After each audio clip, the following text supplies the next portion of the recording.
Welcome to the Better Call Daddy Show. This is Big Daddy. Oh my God, that's hysterical. You're not going to believe this. Oh my God. 5 stars. 5.5 stars. Papa. My dad is my hero. Grandpa, are you ready? I love a good happy ending. Oh boy. Hey. It's a phony baloney. And a tit for tatter. Hey, a lot of these things, I don't know where you're getting them from. It sounds like they're coming from when I look in the mirrors. Damn the public. Damn the public. Hey, all right. Hey, how are you? Good. How are you? I'm well. I just hit record so I could get a little, good stuff before. Oh my God. I literally was up all of last night. I could not sleep. That's how excited I was about this. I'm so excited too. Let's go. Oh my God. Okay. So I've got your book here. And one question that I jumped saw out. you post on Instagram too. I appreciate that. Yeah. Are you happy? You said that a lot of other people aren't. And I agree with that. The people that are coming to me in my DMs mainly aren't. That's an interesting question. So this feels weird to say, I'm in a super happy spot and always trying to get better. I'm just coming out of every day right now feeling like, man, what a great day. Like what another great day. I think it's achievable for everybody. And it's also a constant pursuit. It's a constant drive to try to be happier, because what makes you happy on whatever day today is in 2020 will shift a little bit next week and a week later and definitely next year. You can't just be doing the same thing over and over and over again, because then you won't be as happy anymore. It's been a lot of work to get here, and I think it's something that I think it's something everybody can achieve, and I'm trying to help people shortcut that a lot faster. You talk about a fake front, and I have seen a lot of that in the influencer space. And it bothers you? It does. So I have empathy, I guess. What I try to pull from is I want to take different things from different people. So if you're not happy and you're trying to tell people how to be happy, then that, is a problem. I look at my wall here and I've got Steve Jobs here, and I've got A.P. Giannini, who you probably don't know, and then like my parents. And that's, I go back, like that's me when I'm 8 or 9 years old, and my parents above me. And what I love doing is learning different things from different people. There's no one perfect person who's going to teach you how to be you, but there's different people you can learn different things from. For example, Steve Jobs is here because I want to be a visionary like Steve Jobs. I don't want to be a visionary like my dad, because he's not one. But I want to be a father like my dad. I don't want to be a father like Steve Jobs, because he wasn't a very good one, right? It's just like, how do I become the best Evan Carmichael? I'm going to pull different pieces from different people who I respect and admire. And there's no one person that I'm taking everything from. Probably the biggest core comes from my parents, who taught me how to be a human.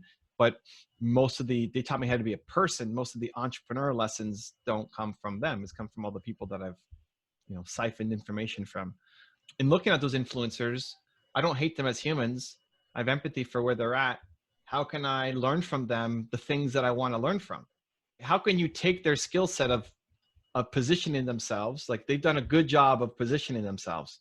How can you take that and do it in an authentic way? And use those skill sets for positive. So anybody who's good at something, I just try to look at what's the lesson I can learn from this person to make me better at the thing that I care most about. I love that. That's really positive. I want to know more about your parents. What was your relationship like with them? I love that you want to be like your father as a father, and you are a father. So tell me about that. So my parents are still around. I mean, it's not like they passed on. Just this picture, growing up, we had high expectations, I guess, in my family. Education was valued a lot. I never did great. I had B's and C's growing up, so not bad. But I'm the middle child. I had 2 sisters. I'm the only boy, and they both crushed at school, getting straight A's, and I'm getting B's and C's. I always had to have the talk when I got my report card, came in, and go to my parents' bedroom, and we talk about my report card, and they would always set the expectations of. I wish I recorded the conversation, because it's so valuable, but how I felt at least coming out of it was there's always the expectations of I need to do better, but also that I can do better.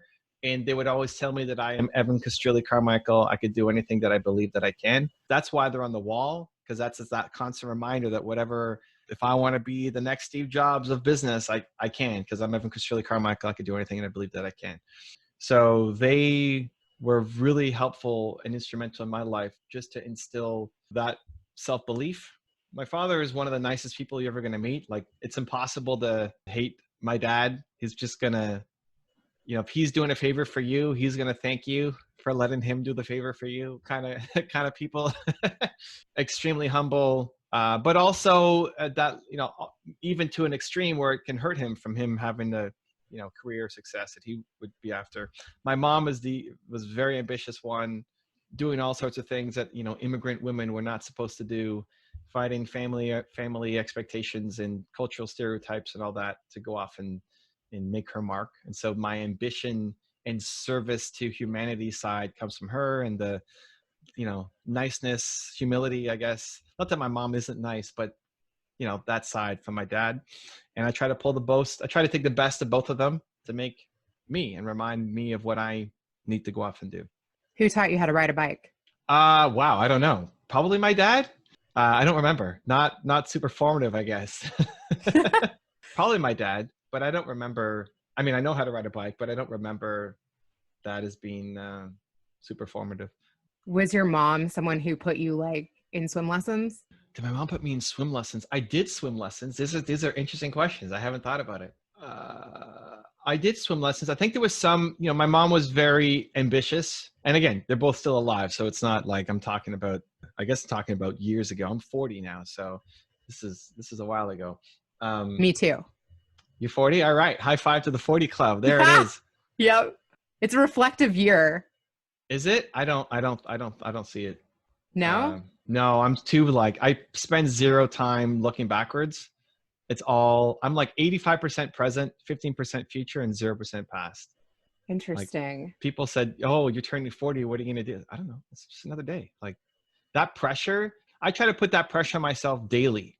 Like, the fact that you would wait till January 1st or wait till you're 40 or wait till whatever to do the thing that you want to do. It's like, just today I'm 40 today, or I'm like 50 today.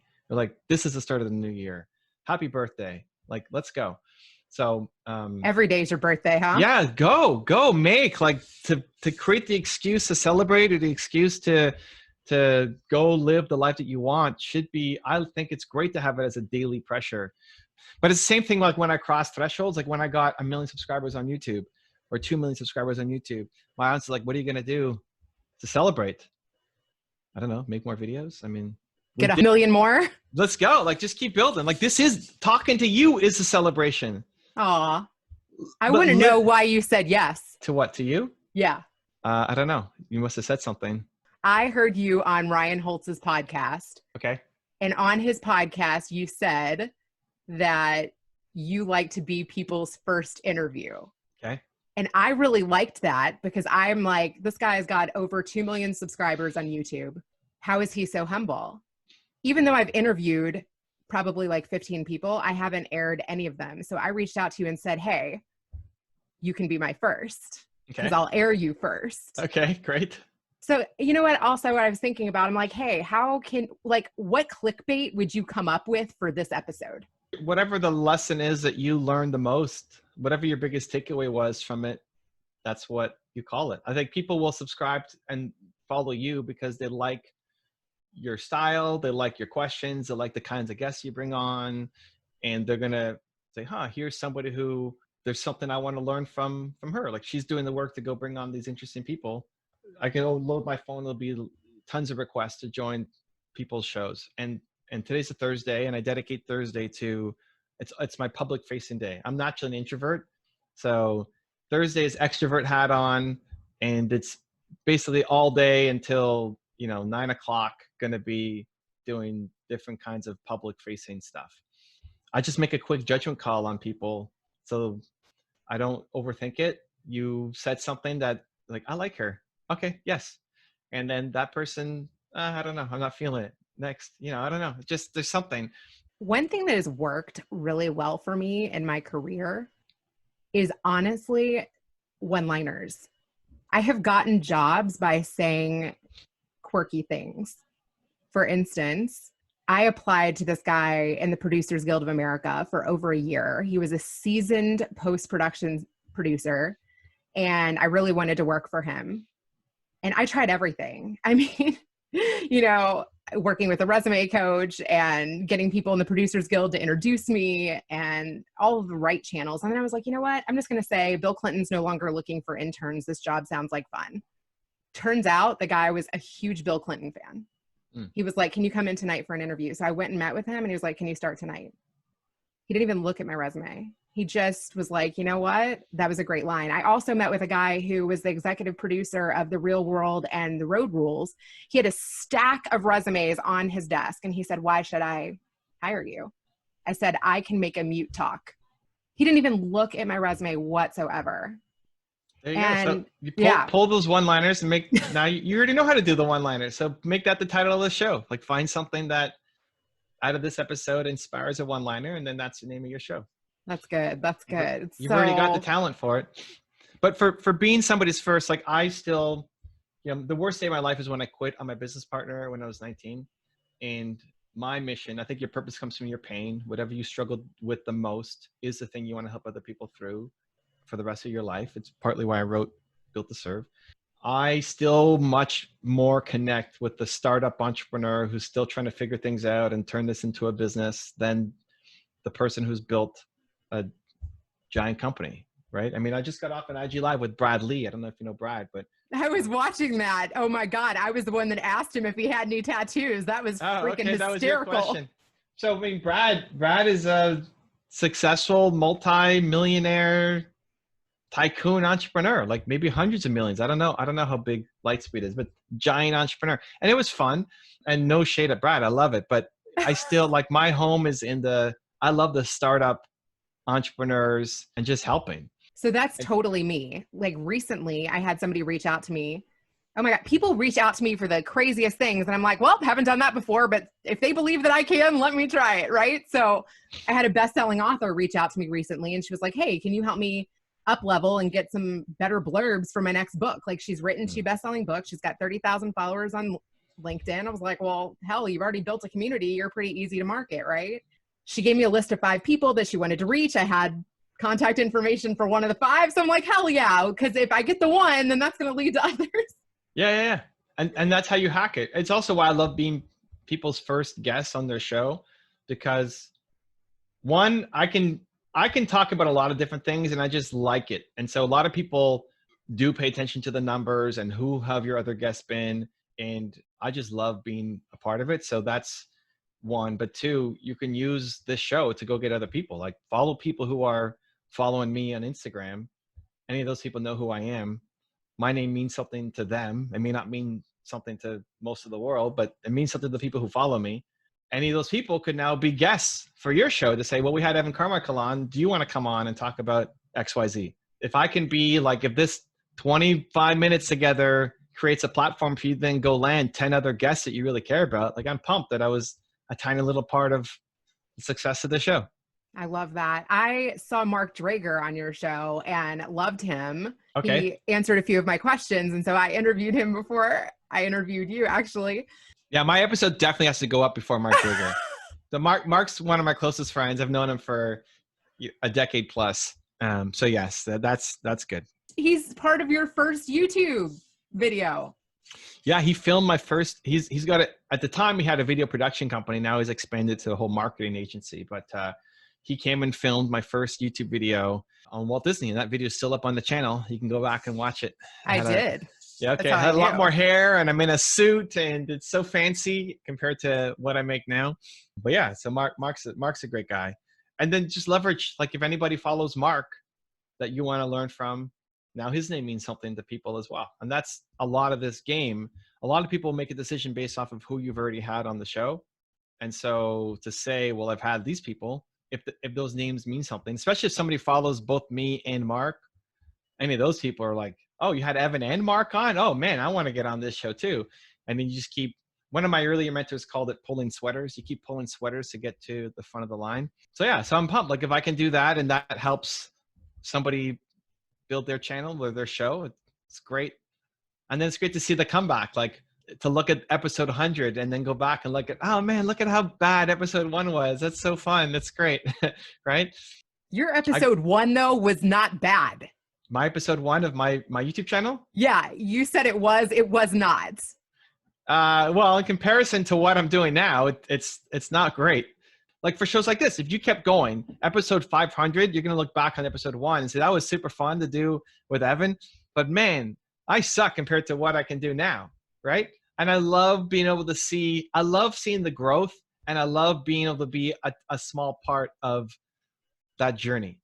So my first book was called Your One Word, that came out 3 years before this one. And I DM'd a guy on Instagram called Book Thinkers. His name was Nick. And I made a video say, hey, Nick, I love what you're doing. I've got a new book, Your One Word. I'd love to send it to you, get your thoughts. And I was the first author to ever reach out to him. And it kind of also validated what he was doing.